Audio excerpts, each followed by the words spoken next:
Alright, we're back at it again, this time for another One Piece chapter live reaction. I am a little behind on it. I believe the chapter dropped late Thursday night going into Friday morning for me, and it's now Saturday at about 1 to 2 p.m. So I'm a little late, but it's not too bad.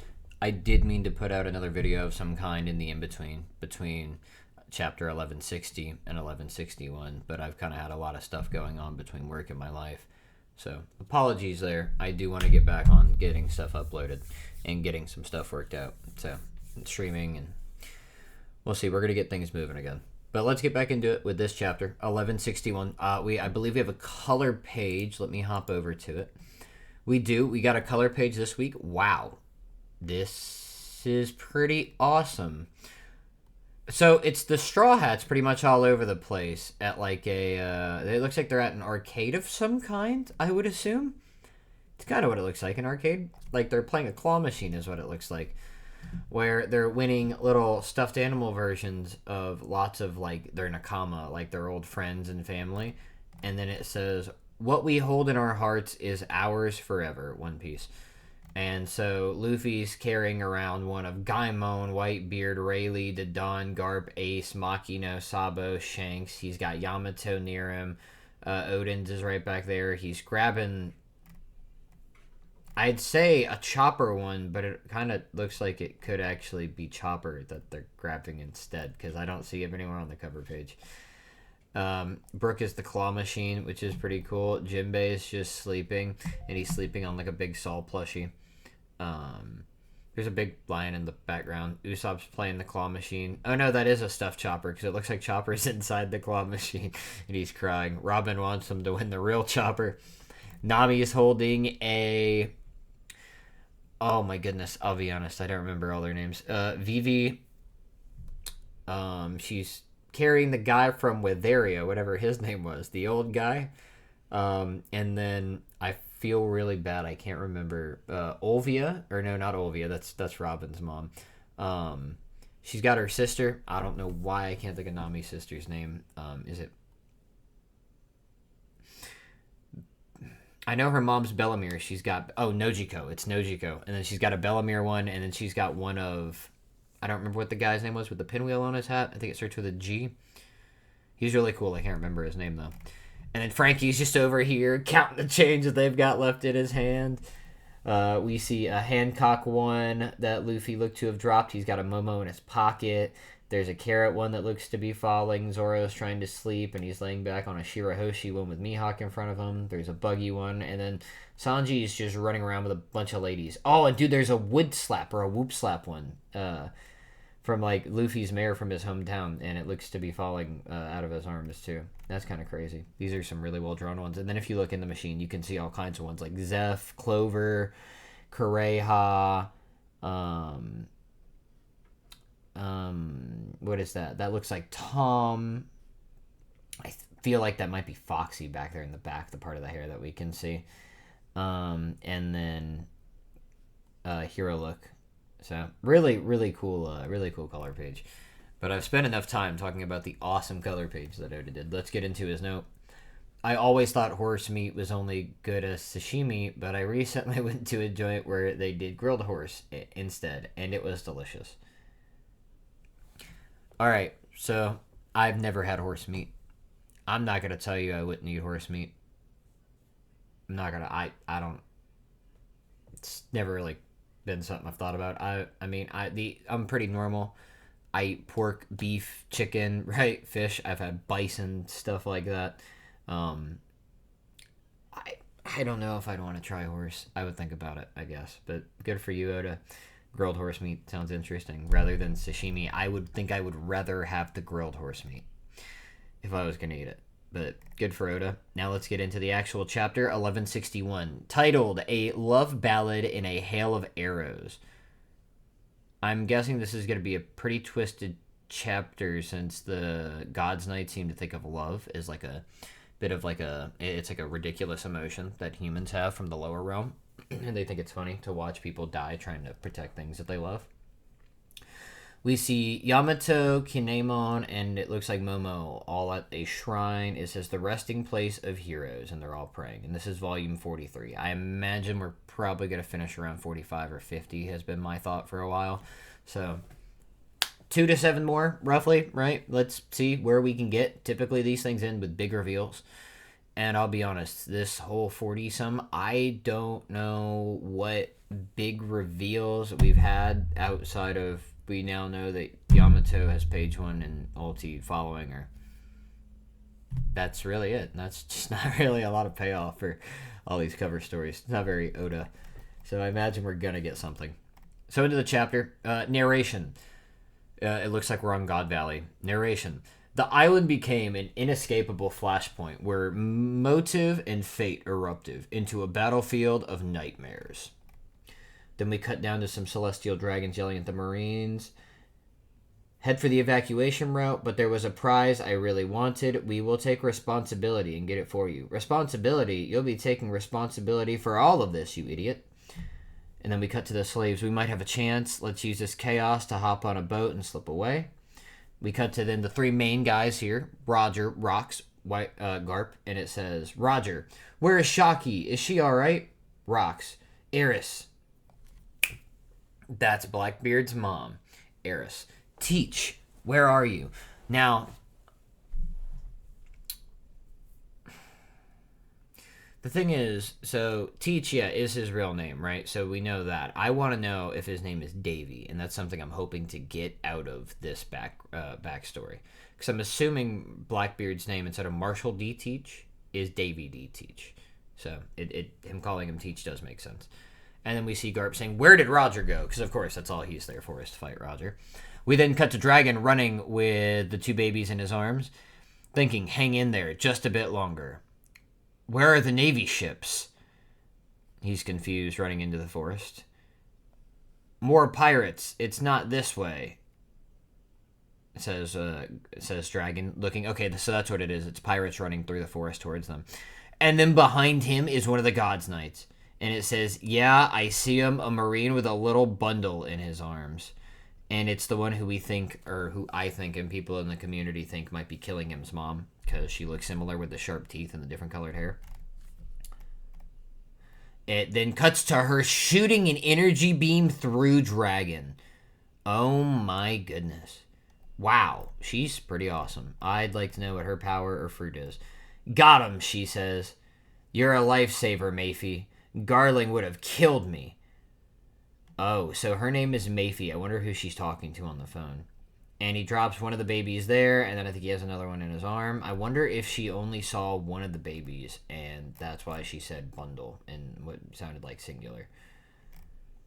And then we get to cut to her name card. God's Knight. Satchel's family? Satchels, maybe? I'm probably pronouncing that very poorly. Forgive me. Saint Mayfie. She's really cool. I like her design a lot. She's pretty awesome. Baby crying, wah. Who would have thought a prick like Garling could have a kid? I like that. We all know Garling's a prick, because that guy is awful, dude. He is, like, gotta be #1 just about worst dad in One Piece. And that's saying something, because there's a lot of deadbeat dads in One Piece.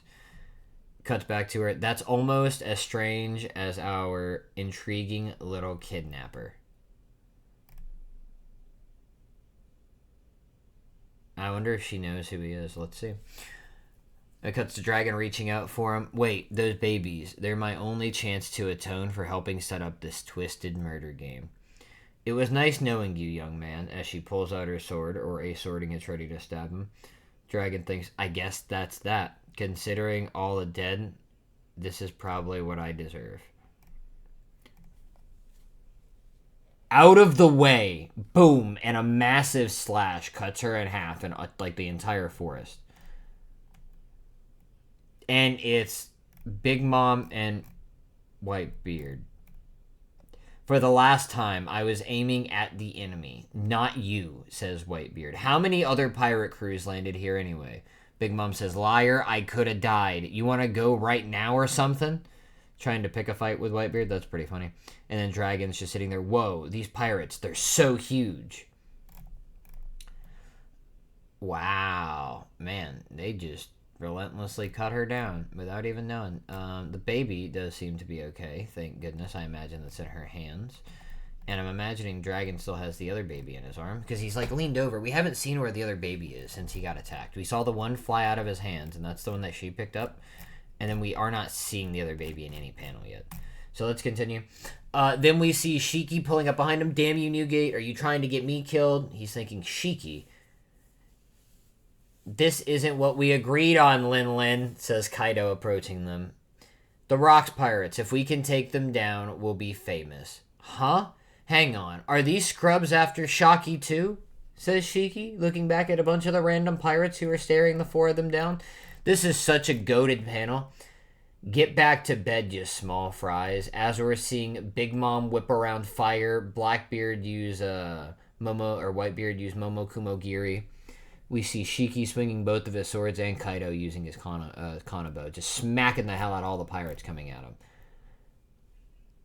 And then it cuts to Maifi. What in the world is happening on this island? And the baby's still crying. Dragon thinks, I could probably slip away now, but I lost the babies, he says. Babies. So he did lose them both. Babies. And then it cuts down, with his eyes like wide open, and he sees one of the babies who are flung to the ground a little farther away, knocked out. So he thought that she had already picked up both, but he had let go of both, and he's now seeing another one. So I'm assuming he's going to scoop him up. Now this is a big catch, says Garp, heading towards, oh my goodness, the big explosion. I found a prime fishing spot, he says as he hockeys up his fist and jumps in. Brace yourselves, you big old sea kings. As Garp jumps over them and like galaxy impacts essentially the ground. It's Garp, run. A fight with him will drag on for too long. We ain't gonna fight back at all, says Kaido. Can it? Zeus, Prometheus, yes, mama. Dragon, Dad? Heavenly Fjordblitz? And it looks like that's Big Mom's attack. She's launching wow at Garp. And they yell, Vice Admiral Garp, as it seems to just hit him head on. Boom, big explosion. Cuts to Ivankov and Kuma. What was that? No focus. This is our chance, Kuma. Okay. So they zone back in and they know they got to get going. This isn't even hot enough to cook a prime rib, Lin Lin. Garp is so menacing. He's got like hockey and everything pouring off of him in this dark, slow-edited picture. Lin Lin said, there is no way this is making it into the Shonen Jump. The only thing on my scan that I see that Big Mom then says is fuck. There is no way. That's the best response she could give, dude. She's terrified of Prime Garp. He's so scary.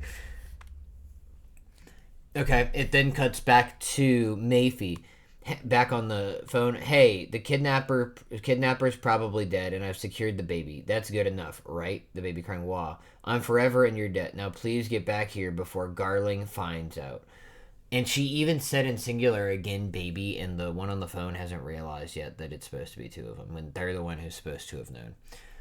Dragon says, I'm sorry, I may not be able to help your brother, but I swear to at least save you, as he's carrying away the baby, wheezing. Yeah, because he's still beat up pretty bad. And he didn't even yell for his fucking dad to come help him. That's just wild. And then we cut back to the other Manmeyer lady. You all really thought you could get away in the chaos? Pirate or townsfolk? None of you will escape on my watch. And she shoots down a ton of slaves, or citizens, all at once. Jeez, dude. She seems like a pretty skilled gunman. We then cut to a Marine. Reporting in. The Rocks Pirates are coming in from the southeast. The Roger Pirates are coming in from the northwest. We've been sandwiched. So they're kind of just stuck in the middle trying to pull them all out. Give back Shaki. It's Roger. Fight to the last. We haven't gotten to the treasure to safety yet. The Rocks crew are coming from the other side. And on the Rocks crew side, we see Gloriosa, Silver Axe, Shiki, I have something to say. Captain John, Gonzui, and we see the guy with the guns, Gil Bastar from Odo's, one of his other, like, what is it, one-shots that he released before One Piece. But what's really cool here is, Well, first, I like seeing Gil in all these. But Captain John appears to have a mechanical arm on his right side. I'd be curious to go back to Thriller Bark and see if we can tell if he has a missing arm or any type of different arm back on Thriller Bark. But that appears to be Captain John, where he's finally got his cloak like swung off and he has a big metal mechanical arm. Just like Useless Mid. So my question, guys, are we going to find out that Captain John had Useless Mids free? I really hope not, because I think Captain John's cool, and I don't want to associate him to Useless Mid. Anyways, let's get back to it. So the rock spires are coming. That's really cool. We then cut to, this looks like Summers. It says, hurry and stop them. You at least moved Shakuyaku, right? St. Summers, about that. Huh? St. Summers, as he walks in to Shaki's holding quarters. She must not be letting them take her anywhere, because there's a bunch of mugged Marines in there. Don't tell me all of them were taken out by one little chained-up lady. Sounds like the pirates out there are really going to town, she says. How distasteful. There's nothing less cute than a woman who knows her worth. Wow. And as he smacks Shaki across the face, this ain't gonna work. This is gonna be very bad. Very bad, young Summers. She swings around, kicks him in the head, or kicks him in the shoulder. Ouch. He then grabs her arm, or her leg. He gets ready to swing. What looks like his sword is actually more like a kanabo. It's like a long spiked like mace. I don't know if we saw that before in Elbaf. And then we just cut to Eek. She falls to the ground. Yeah, he definitely hit her and cut her. You know all the pirates here are here to take you away. Your popularity's quite the pain. It certainly made a mess of our attorney. Even if you survive this, Garling will ultimately claim you as his. No one else really gains anything. ... So I'm starting to wonder if it wouldn't just be more fun to kill you here and now. They've come all this way just to save you. It'd be unfortunate for them to survive hell only to find the mangled corpse of their beloved here. I wonder what kind of faces they'll make. Oh no. Silver Axe, really cool. We see the Rocks Pirates again, like in monologue, like while he's monologuing. And it totally looks like Captain John as Kid's fruit, because he's even using his big mechanical hand like Kid does. No. We cut to Roger, who's jumping at Whitebeard and clashing with him. Why are you two clashing? You guys are there to save Shaki, both of you. I don't get it. Shaki, we've come to save you. Shaki, are you okay? I'm going to save you now, says Shiki. It'll be me, says all these fodder scrub pirates. No, I'm the one, they say. Damn, my hands are tied right now. I'll leave Shaki to you. He looks over, and that's to Rayleigh as he takes off. And this is going to be coming up, either Rayleigh or Scopper. You would think it'd be Scopper who's going to deal with Summers, right? Because he already knew about Scopper when he was on Elbaf, and he was like, oh gosh, Scopper Gabon, and he was like freaked out, and Summers knew of him too. But it looks like Rayleigh's about to pull up on him and absolutely toast him. So Rayleigh takes off super fast. Shaki's on the ground, scared. You can hear that, right? They're right outside, but I'm afraid they're just a little too late. St. Summers, Garling won't forgive this kind of transgression. Zip it. If you keep quiet, they'll just chalk it up to an accident. Look at her face. All hope snuffed out. See, this ain't a fairy tale. I'd just gut any hero who'd show up. Life's a bitch, ain't it? Gah. I'll kill you in 5 slashes. Savor the pain. Your wishful thinking will drain out with your blood. Okay. Again, there is no way he's going to say bitch in this. Dude, this chapter is wild. This scan. Really cool panel of Summers looking like an absolute jackass. I'll send you to the darkest shadows of the underworld, says Rayleigh, cutting in from behind him. As Summers instantly turns with this glare or this freak out look behind him. We then see, I think, the first named attack we've ever seen by Rayleigh. Transcendent Hegon Crescent. As he slashes Summers and it looks like it sends him through the wall. Rayleigh says Shaki. She looks up surprised. He puts his sword away. Sorry for the delay. I'm here for you, he says as he reaches out his hand. Oh, this is a really sad and really happy panel. She's like crying and she like drops herself on him. Race on, you're late. I'm sorry for letting it come to this. I was so scared, she says. They're both crying. This is so sad.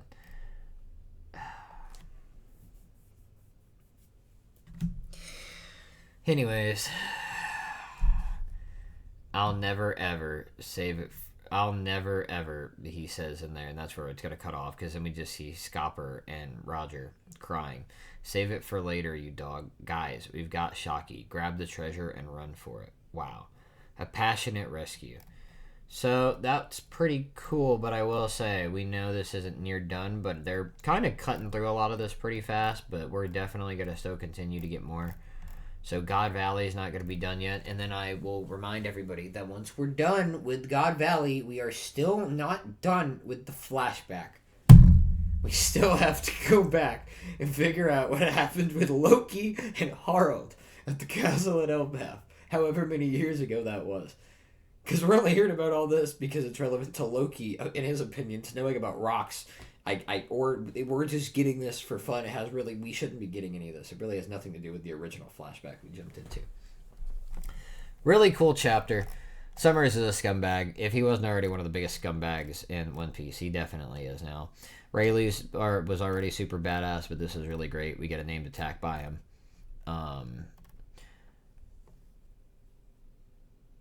I'm looking at the notes I see at the bottom. One's talking about Rayleigh's attack.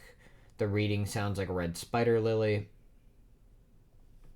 And then in the notes for the lanterns on that we see at the shrine for Yamato, they have 11 counted out, and it appears as though there are 4 more that we can't see what they actually read. But number 1 is Toki, 2 is Odin, which is probably why it's the biggest. 3 is Yasuie, those are the ones at the top. 4 is Uzuki Tempura, I don't even know who that is, right off the dome. 5 is Fugetsu Umusubi. Fugetsu. That name's rings a bell, but I don't know who that is either. And the next one is Shimotsuki Ushimaru.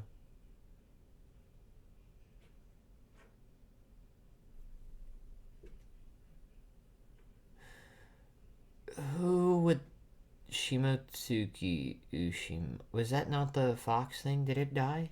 No. 7 says Taka, 8 says Izo, 9 says Pedro. That's pretty awesome. 10 says Kuro, and then we get dashes. I'm wondering who that could be. Black something, but we don't know. I can't think of who that'd be. And then 11 is Ashura Doji. But then, like I said, there's 4 more, and they can't finish reading 10. But I'm intrigued in seeing if those get cleaned up, and we can actually see what they all say, or if we find out in the notes. But I'd have to look up who some of these names are. Anyways, this has been a bit of a long one. It was a really good chapter. Nice, sad, but also kind of happy. Ending. Summers is a scumbag. Roger is in pretty bad shape after this chapter. He's down bad. I will not accept that Captain John is Kid's fruit. That is so lame. And that they're Captain John and Captain Kid, like their names, that is so lame. I will not accept it. Silver Axe looks really cool in this chapter. I like his kimono and how he looks. Seeing Gil is cool. Dragon getting beat up was kind of neat. The Garp panel is pretty awesome. Everybody being afraid of Garp is pretty great. Because Kaido is like, dude, let's just throw hands with him. And Linlin's like, no, dude, here, watch this. Let me try to blow him up. And then she uses this big old attack, and it's like, yep, didn't even scratch him. Alright, well, this is what I told you, Kaido. This is why we're running. If we fight him, I'm not saying we're going to lose, but I sure am telling you that this fight is not going to end anytime soon. We're going to be stuck here for a long time. And Whitebeard's with him. He's like, yeah, let's get the hell out of here. I'm not fighting Garp by choice. No, it's not happening. So that's pretty great. I love seeing Garp. I cannot believe Garp did not know Dragon was here. I'm assuming we're going to figure that out at some point. I thought they would have ran into each other now, especially because he was close enough to even say dad. Like, right there. Getting to see the Rocks Pirates tag together was pretty neat. Like the four of them, right? Isn't it the four of them who were all together? That's pretty awesome. They're four of, like, the biggest names at that point, and later after this, because they all live. So pretty cool. Getting one of the God's Knights names is cool, and it's a new family. So we're tacking on like a new family almost every chapter right now in God Valley. So we'll just keep banging out all the Celestial Dragon families. I'm really curious as to what her powers are. She shoots beams, and she's huge and has horns and fangs, and so I'd like to know what the heck she is. Ancient giant or fishman or what? Maybe like Derringer, bull shark fishmen or whatever they were. I don't know. Because didn't he have some kind of horns and like the teeth like that? Wild. But anyways, good chapter. I'll try to get out something else. I don't know what I will in this coming week. Maybe I'll do like something else involving this chapter. But I will say it was a lot of straight to the point stuff and cool panels more than it was exposition. Because we're not going on break, so Oda's going to wait for more of that. But I could make something, I'm sure, out of this. If not, I can figure out something else that we can talk about. So, again, I apologize for the wait. I'm glad this one's done, though, and we got this ready to go. And I'll be back for the next chapter in a week, and hopefully before that. So, hope everybody's had a good couple weeks. Hope everybody has some good time to come. Hope everybody gets to relax, go out, tell somebody you love them, spend time with your family, and have a great rest of your day. Later. Bye.